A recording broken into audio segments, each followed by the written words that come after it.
चलिए दोस्तों, नमस्कार। मैं भास्कर वर्मा शक्ति कैंपस में आपका स्वागत करता हूं। आज हमारी अगली क्लास शेषफल पर बने प्रश्नों पर टाइप 2 के बारे में बात होगी, जहां पे हमने आपको कल थोड़ा सा हिंट दिया था किस प्रकार के प्रश्न पूछे जाते हैं। आज हम उसके बारे में बात करेंगे और मैं ये सोच रहा हूं कि आप लोगों के वॉच, व्यू, सब्सक्राइब कम हो रहे हैं। ऐसा लगता है जैसे आपको कंटेंट समझ में नहीं आ रहा है। अगर ऐसी भी कोई भी सूचना है तो आप हमें एक बार ज़रूर कमेंट करें। आपका सहयोग हमारे लिए बहुत ज़रूरी है ताकि हम आपको अपना कंटेंट आपके पास तक पहुंचा सकें और जो भी आपके मन में गणित का डर है वो दूर हो सके। चलिए दोस्तों, हम आज ज़्यादा समय न लेते हुए आज हम अपने टाइप 2 पे बात करते हैं। यहाँ पे कुछ कंटेंट हैं, इसको आपको समझना है। जैसे पहला पॉइंट है, यदि कोई संख्या है और उसके घात पर एक सम संख्या है और उसे अगली संख्या से भाग देना है। अगली संख्या से भाग देना है तो आपका शेषफल क्या बचेगा, ये हमारा कंटेंट है। शेषफल क्या होगा, ठीक है दोस्तों। इस कंटेंट पे हम बात करेंगे तो हमारा जो इस तरह से 3 कंटेंट बनता है। एक समघन संख्या होती है घातांकों पर, एक विषम संख्या होती है घातांकों पर, और एक बार पिछली संख्या से भी भाग देकर चेक किया जाता है। तो अगर हम इस पे बात करें तो इस कंडीशन में जो आपका शेषफल होता है वो शेषफल सदैव 1 बचता है। मैं आपको समझा रहा हूँ कैसे होता है, ये आप समझिए। फिलहाल आप इतना ध्यान दीजिए कि अगर कोई संख्या है, उसके घातांकों पर या घातांक पर एक सम संख्या है और उसे अगली संख्या से भाग देना है तो आपका जो शेषफल होगा वो कितना होगा, 1 होगा। अर्थात यहाँ पे सीधा आंसर कितना बनेगा, 1 बनेगा।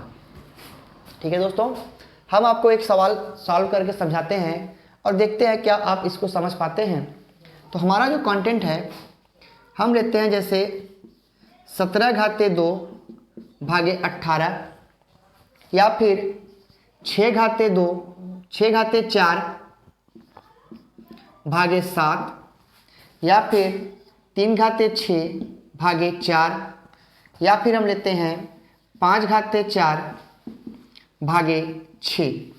हमने 4 कंटेंट लिया है और सारे पे 4 कंटेंट लिया है, चारों पे हम आपसे शेषफल ही पूछ रहे हैं। तो आपको बस नोटिस करना है कि हमारी जो संख्या है वो क्या है।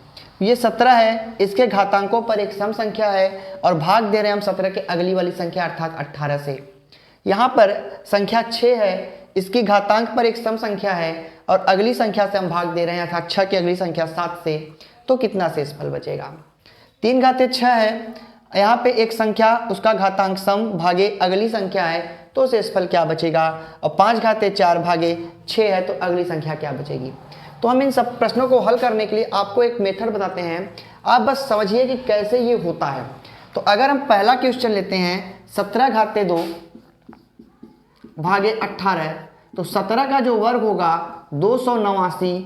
289 में हम 18 से जब भाग देंगे तो कितना हो जाएगा शेषफल, आप देखिए 289 भागे 18, 18 का 18 बचा 0, 1, 9, 18 छक्का 108 बचा शेषफल 1, अर्थात यहाँ पर शेषफल कितना बचा, 1 आंसर। आप ये मत सोचिएगा दोस्तों कि ये हमने छोटे प्रश्नों पर ले लिया है, बड़े प्रश्न आ जाए तो क्या होगा। मैं आपको अभी छोटे प्रश्नों से बड़े प्रश्नों पर ले जाके समझाऊंगा कि किस तरह से प्रश्न बनते हैं। अगली बार देखें तो 6/4 है और 6/4 में हमें 7 से भाग देना है तो आपको देखना है कि क्या शेषफल बचेगा। तो 6/4 का मान हो जाता है 6/4 बराबर 1296। कैसे होगा दोस्तों, 6 गुणे 6 गुणे 6 गुणे 6 और 36 का वर्ग हो जाएगा 1296, अर्थात 1296 में अब 1296 में 7 से भाग देना है आपको और 7 शेषफल देखना है कितना बचता है। तो हम यहाँ साइड में देकर देखते हैं 1296 भागे 7, 7 का 7 बचा 5 9, 7 8 56 बचा 3 6, 7 5 35 बचा 1, अर्थात देखिए दोनों प्रश्नों में शेषफल कितना बच रहा है, 1 बच रहा है। यहाँ पे 35 रहेगा, सॉरी। तो यहाँ पे 35 हो गया, तो यहाँ पे 17 7 पचे 35 एक बचा, अर्थात दोनों कंटेंट पे एक ही शेषफल बच रहा है। इसी तरह हम अगले प्रश्नों पर देखें तो 3 घाते 6 का मान अगर हम निकालना चाहें तो कितना हो जाएगा दोस्तों, आप देखिए 3 त्रिक का 9, 9 त्रिक 27, 27 तियाँ 81, ठीक है दोस्तों, 81 तियाँ 243, 243 तियाँ 729, तो 729 में जब हम 4 से भाग देंगे तो शेषफल 1 बचेगा। आप ट्राई कर सकते हैं 729 भागे 4, 4 1 का 4 बचा 3 और 2, 4 8 32, कट गया 9, 4 दूनी 8 बचा 1, अर्थात यहाँ पर भी आपका शेषफल कितना बच रहा है, 1। इसी तरह से दोस्तों इस प्रश्न पर भी शेषफल कितना बचेगा, 1 बचेगा।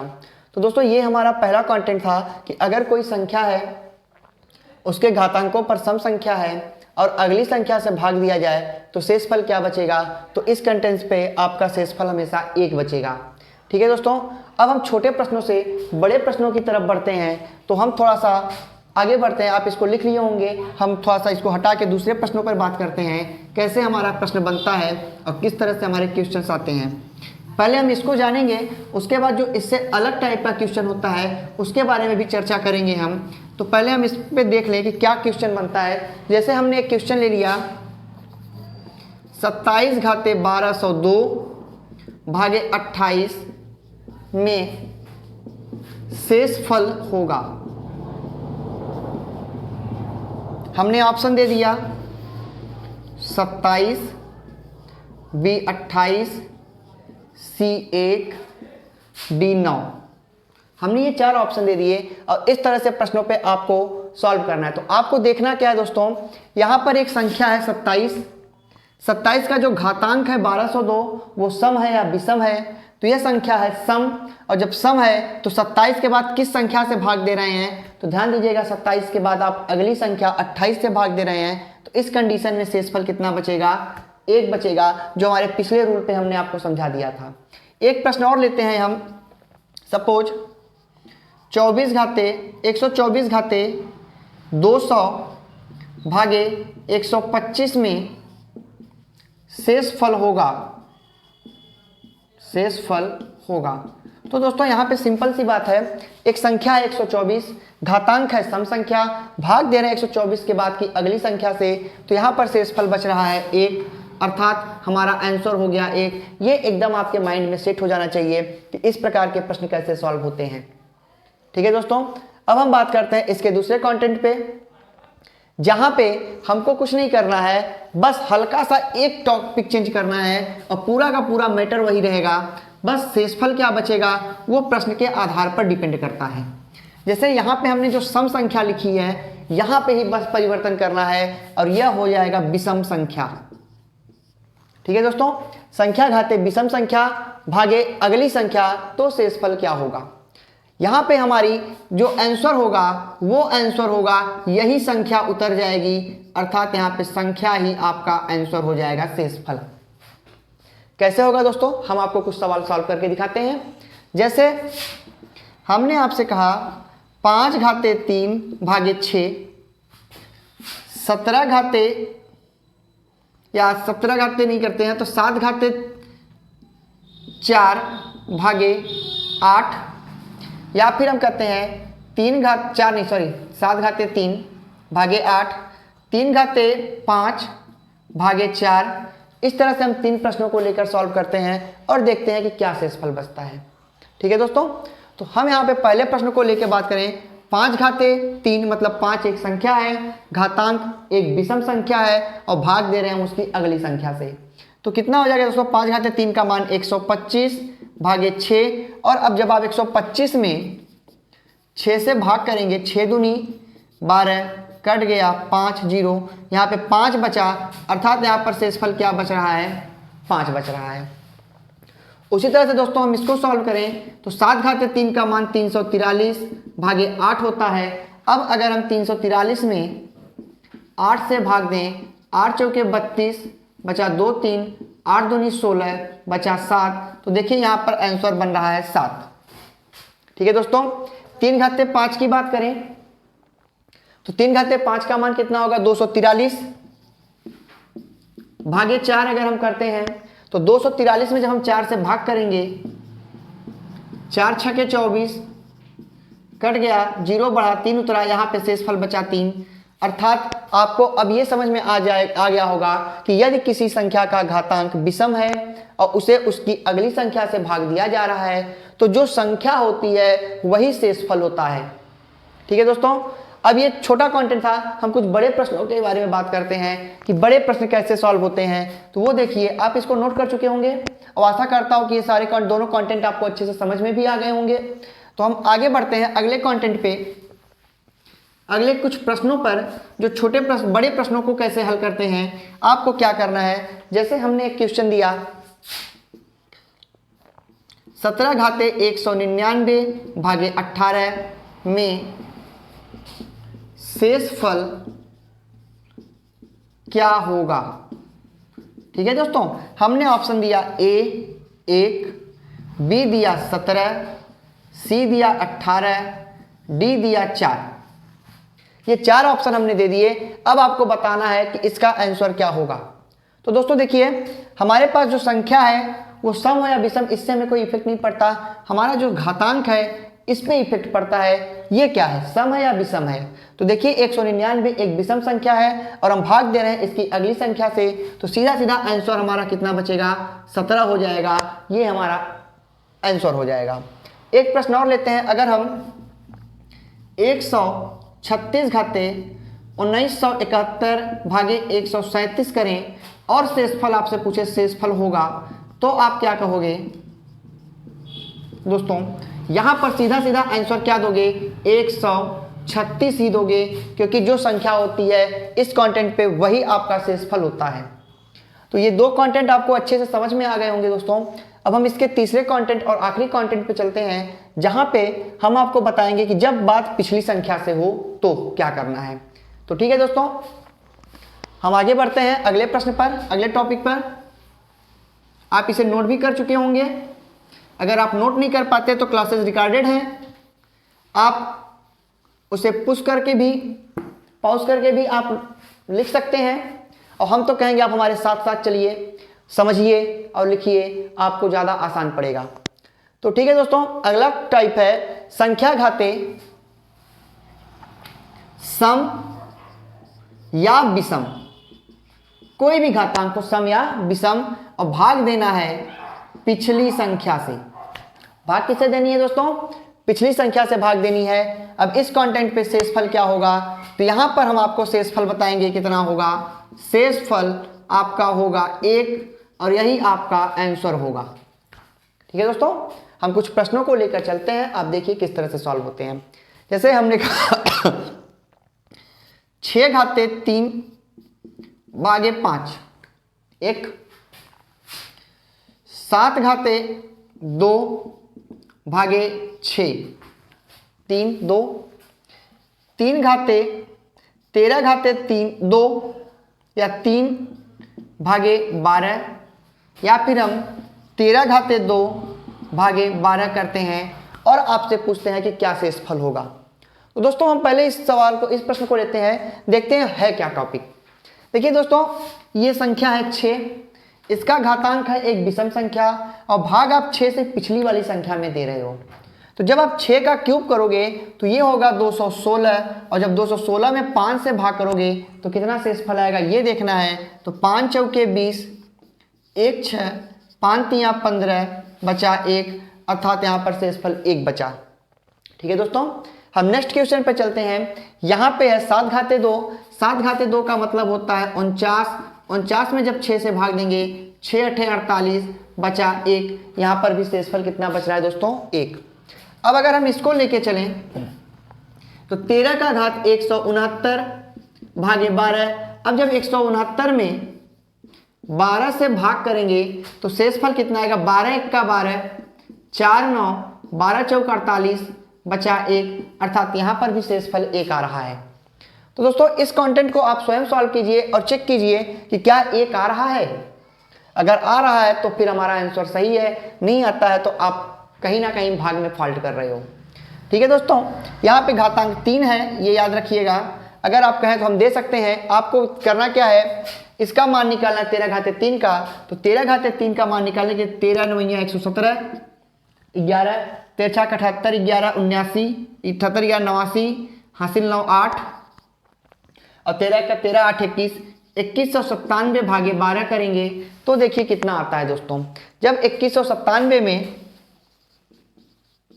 अब 12 से भाग करेंगे, 12 1 का 12 बचा 9 9 12 8 96 बचा 3 7 12 3 36 बचा 1, अर्थात देखिए दोस्तों यहाँ पर भी शेषफल कितना आ रहा है, हर जगह शेषफल कितना आ रहा है दोस्तों 1 आ रहा है, अर्थात हमारा जो आंसर है 1 है। तो आपको देखना है कि अगर कोई संख्या है उसका घातांक सम संख्या है या फिर विषम संख्या है और आप भाग दे रहे हो पिछली संख्या से तो शेषफल क्या होगा, ऐसे कंडीशन में शेषफल हमेशा 1 होता है। ठीक है दोस्तों, आगे चलिए इसके बारे में और थोड़ा सा कुछ प्रश्नों पे हम चर्चा करते हैं, फिर आज एक और नए छोटे से टॉपिक पर चर्चा भी करेंगे। चलिए दोस्तों, हमारा एक टॉपिक तो कंप्लीट हो गया आपका शेषफल पर, बहुत ही नॉर्मल, जो मैंने आसानी से आपको समझा भी दिया। उस पर एक प्रश्न और बनता है दोस्तों। देखिए मैं आपसे ये कहूँगा कि ये ऐसे नहीं ऐसे है, तो एक कंटेंट और है, मैं उस पर बात करूँगा और उसके बाद मैं इसके बारे में बात करूँगा। तो वो और ये दोनों संबंधित हैं। जैसे अगर हम आपसे कहें 2 घाते 33 भागे 10 में शेषफल क्या होगा, तो जब इस तरह के प्रश्नों को अगर आप करना चाहेंगे तो दोस्तों ये पहले जरूरी है इकाई अंक ज्ञात करना। जब आप इसको ज्ञात कर लेंगे तो आसानी से इस प्रकार के प्रश्नों को आप सॉल्व कर लेंगे। जैसे हम एक प्रश्न और इसी पे आपको सेट करते हैं। जैसे हमने कहा 67 घाते 67 धन 67 भागे 68 में शेषफल होगा। ठीक है दोस्तों, तो इन दोनों प्रश्नों के लिए पहले इकाई अंक ज्ञात करना जरूरी है। अगर आप इकाई अंक नहीं ज्ञात कर पाते हैं तो फिर आप इस प्रश्नों को हल करने में थोड़ी सी असहज महसूस करेंगे। तो चलिए हम आज बात करते हैं पहले इकाई अंक ज्ञात करने की। ये टॉपिक भी शेषफल प्रमेय से ही है दोस्तों, और उसी का ये एक संबंधित भाग है जिसको हम आपको आज बताने जा रहे हैं। इसको बता लें और इसी पे इस तरह के प्रश्नों को एक बार हम टॉपिक चेक करेंगे, और अगर समय रहा तो हम इस पे टॉपिक चेक करेंगे, नहीं तो फिर हम कल अगली क्लास में देखेंगे क्या करना है। चलिए फिलहाल हम आपको बात करते हैं इकाई अंक ज्ञात करना। तो इकाई अंक ज्ञात करने के लिए हम आपको 2 टाइप बताएंगे। इसमें भी देखिए हम आपको 2 टॉपिक दे रहे हैं। इकाई अंक ज्ञात करने पर 2 टॉपिक बनता है। एक बनता है गुणनफल से इकाई अंक, यह टाइप 1 है इसका, और इसका टाइप 2 है घातांकों से इकाई अंक। देखिए दोस्तों, सबने क्या पढ़ाया, कैसे दिया, आप क्या पढ़ के आए हैं ये आप जानते हैं। आपने क्या पढ़ा है, बहुत से चैनल्स हैं जहां पे आपको अच्छी नॉलेज दिए जाते हैं। ठीक है दोस्तों, हम बेसिक आपका कवर करना चाहते हैं, क्योंकि बेसिक ही सबसे कमजोर कड़ी होती है जो हमें बचपन से पढ़ाया जाता है और हम उस पर फोकस नहीं करते। और सभी बच्चों का ये होता है, सर मुझे मैथ बेसिक नहीं आता, मुझे मैथ सीखना है। अधिकतर लोगों का मेरे पास विचार आया था कोचिंग में, हमारी संस्था में, कि आप बेसिक सिखाते हैं तो बेसिक से एग्ज़ाम फाइट नहीं होता है। तो हमने कहा भाई हमने आपको दोनों चीज़ें सिखाई हैं, एक बेसिक भी सिखाया, एक ट्रिक भी सिखाया। आप दोनों कंटेंट पे करिए। आप जहां ट्रिक में फंसते हैं वहां पे बेसिक आपका काम करेगा। तो दोस्तों इस बात पे हम आगे बढ़ते हैं। टाइप 1 में गुणनफल से इकाई अंक ज्ञात करना है और दूसरे में घातांकों से इकाई अंक ज्ञात करना है। चलिए दोस्तों, हम आपको एक टॉपिक बताते हैं कैसे क्वेश्चन बनते हैं इसके। इसका क्वेश्चन सिंपल सा है, 317 घाते 215 गुणे 412 411 गुणे 119 के गुणनफल में इकाई अंक होगा, इकाई अंक होगा। ठीक है दोस्तों, और दूसरा जो टाइप है इस पे कैसे प्रश्न आएंगे, हमने कहा 216 घाते 1977 में के प्रसार में इकाई अंक होगा। ये दो टॉपिक है दोस्तों। पहला टॉपिक है गुणनफल से इकाई अंक, दूसरा टॉपिक है घातांकों से इकाई अंक। पहले में हमने आपको एक प्रश्न दिखाया 317 गुणे 215 गुणे 411 गुणे 119 के गुणनफल में इकाई अंक होगा। दूसरे में हमने कहा 216 घाते 1977 के प्रसार में इकाई अंक होगा। तो दोस्तों ये कंटेंट सबसे सरल है। इस पे आपको क्या करना है, जितनी भी संख्याएं दी हुई हैं उनके इकाई अंकों को आप उठा लीजिए। 7 गुणे 5 गुणे 1 गुणे 9, जितने भी कंटेंट दिए हुए हैं, जितने भी टॉप अंक दिए हुए हैं उनके इकाई अंकों को उठा लीजिए और आप इनका मल्टीप्लाई कीजिए। अगर आप इसमें भी असहज महसूस करते हैं तो 2 2 का गुणा कीजिए दोस्तों। 7 5 35, 9 1 का 9। अब इन दोनों का इकाई अंक लीजिए, 9 5 45 और इसका इकाई अंक हो गया 5, अर्थात इस प्रश्न का आंसर भी हो जाएगा 5। ठीक है दोस्तों।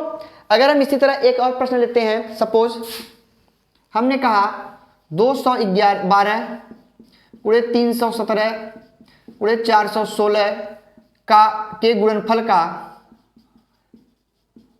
गुणनफल का इकाई अंक। ठीक है दोस्तों। तो करना क्या है, यहां पे हमने 212 लिखा है, 212 में इकाई अंक 2 है, 317 में इकाई अंक 7 है और 416 में इकाई अंक 6 है। अब इन सब का मल्टीप्लाई करना है। तो अगर हमें समस्या आ रही है तो हम क्या करेंगे दोस्तों, 2 7 14 गुणे 6। अब देखिए दोस्तों, यहाँ पर 14 में जो इकाई अंक है ये है 4 और 4 गुणे 6 करेंगे तो 24 आएगा और इस 24 का इकाई अंक 4 है, अर्थात इस संख्या का इकाई अंक कितना हो जाएगा दोस्तों, 4 हो जाएगा। तो ये दो टॉपिक हैं, आप इसको आसानी से समझ सकते हैं। मैंने 2 प्रश्नों को सॉल्व भी कराया। ये टॉपिक तो बहुत ईजी था। अगर आपको थोड़ा सा गुणा आता है, मल्टीप्लाई आता है तो आप आसानी से कर सकते हैं और हमको पता है कि आपको आता भी है। जो लोग थोड़ा बहुत बेसिक सीखना चाहते हैं उनके लिए हमारा ये चैनल बहुत ही लाभकारी होगा। हम बात करते हैं अगले टाइप 2 पे, जो आपको बताएगा कि किस तरह से हम प्रश्नों को हल करते हैं। तो आपने इसे नोट कर लिया होगा। अब हम इसको हटा रहे हैं और टाइप 2 पे डायरेक्ट चर्चा करते हैं और उसके लिए हम कुछ रूल का भी फॉलो करेंगे।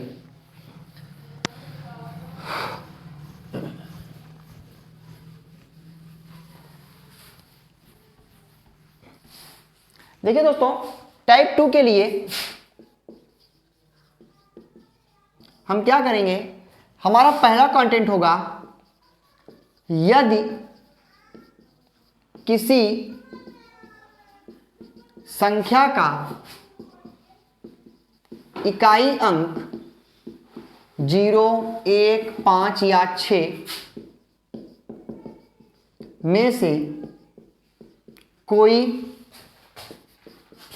एक हो तो घातांक चाहे सम हो या विषम, इकाई अंक